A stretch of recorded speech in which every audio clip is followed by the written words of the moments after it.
Assalamualaikum Ustadz. Mau tanya Ustadz, kenapa kerja sudah capek? Dari pagi ketemu pagi. Rezekinya kok segitu-segitu aja? Bahkan kurang. Sedangkan yang biasa-biasa aja, males malah. Rezekinya banyak dan berlebih? Kenapa Ustadz? Mohon penjelasannya. Terima kasih. Oke, saya akan bercerita. Seorang yang kerja dari pagi ketemu pagi. Orang selalu dilihat hanya kerjaan. Makanya saya bilang, jangan bersandar dengan kerjaan. Yuk kita melihat ciri-ciri Allah. Ciri Allah itu tidak melihat dari kerjaan sebenarnya. Kalau saya mengajak berpikir, Allah itu yang dilihat bukan manusianya. Umpamanya bukan Mbak Devinya yang bekerja dari pagi sampai pagi. Bukan Mbak Devinya nih yang kerja nih. Tapi dilihat, pada saat nanti Mbak Devi itu diberi rezeki, suaminya ini jadi jauh dari Allah enggak? Anak-anaknya nanti jadi jauh dengan Allah enggak? Nanti Mbak Devi itu merasa yakin uang yang didapatkan itu dari kerjaan dari pagi sampai pagi enggak? Kan begitu nih. Paham? Kalau mamanya dikasih itu khusus untuk Mbak Devi aja, bisa amanah enggak uang itu? Umpamanya Mbak Devi lagi berantem dengan suami nih. Ini udah goncang nih, pura-pura ya goncang nih. Udah aku mending tinggal. Pada saat Mbak Devi mau aku tinggal di situ, tapi Mbak Devi sholatnya bagus, doanya bagus, ya. Di titik itu malah Allah nggak nitipin rezeki pada Mbak Devi. Salah satunya ini saya yang menjawab nih. Kenapa? Karena kalau Mbak Devi titipin rezeki malah keluar dari rumah, keluar. Ini malah bisa aja seneng-seneng ketemu sama teman-teman yang lain, para hijaber nggak tahu siapa ya itu, reuni dan sebagainya, ketemu teman-teman reuni itu. Nah, nostalgia akhirnya kemana-mana. Nah, ini juga Allah melihat. Salah satu bentuk kasih sayang Allah begitu ya. Salah satu bentuk kasih sayang Allah itu begitu. Menyelamatkan rumah tangga. Yang satunya, yang kerjanya biasa-biasa, uangnya banyak. Tapi kan kita hanya melihat uangnya banyak. Kita lihat cara kerjanya gimana. Dia nyikut kanan kiri enggak? Lah kan dilihat lagi. Keberkahannya berarti Pak Ustadz ya? Lah iya. Dilihat keberkahannya. Lah kalau dia berarti nyikut kanan kiri, ya jangan salahkan kalau rezekinya banyak. Tapi itu kan rezekinya dia nggak halal. Ya. Nggak halal sudah. Ya. Dan rezeki yang banyak itu yang mengacaukan otak kita. Akhirnya kita protes, iri.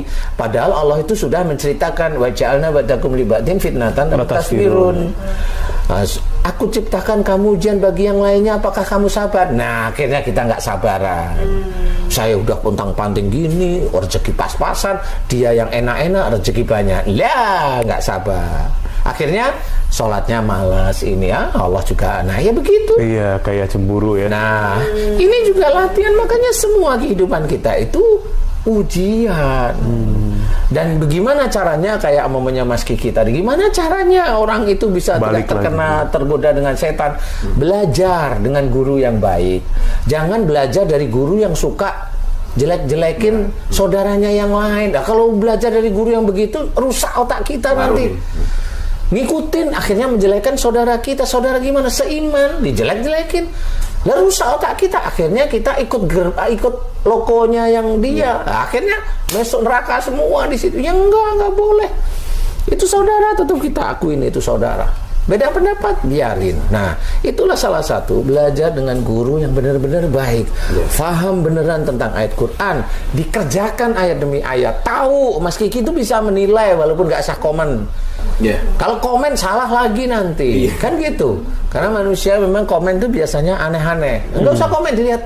Ini saya amati kok begini. Ini baik nih sehari-hari ngomong tertib, biar sesuai. Ya tertata, perilaku jelas, ini jelas. Kemudian kalau ngaji jelas, ini ayat-ayat jelas. Lah kan langsung, ini orang baik, ini kan aman. Akhirnya saya harus belajar nih sama beliau. Kan harus seperti itu. Apa yang beliau kerjakan sehari-hari, kalau memang beliau itu tidak ngomongin yang keluar jalur, belajar tidak omong. Kan gitu harusnya. Nah, itulah yang namanya belajar. Sehingga nanti setan itu mau goda lewat mana? Goda lewat kita banyak omong, nggak dapat karena kita sudah belajar dia. Betul kan? Semua akhirnya pelajaran itu, akhirnya disitulah titik-titik Allah itu memberikan hidayah demi hidayah terus menerus. Pemahaman demi pemahaman ayat-ayat Quran yang akhirnya seseorang atau kita itu bisa menjalankan satu demi satu ayat-ayat Quran sehingga hafal. Hafalnya itu bukan hafal aja diomongin untuk ngomong, enggak. Hafal itu untuk pagar kita agar kita tidak salah sebenarnya. Terima kasih sudah menonton sampai selesai. Insya Allah bermanfaat bagi kita semua. Amin amin ya robbal alamin.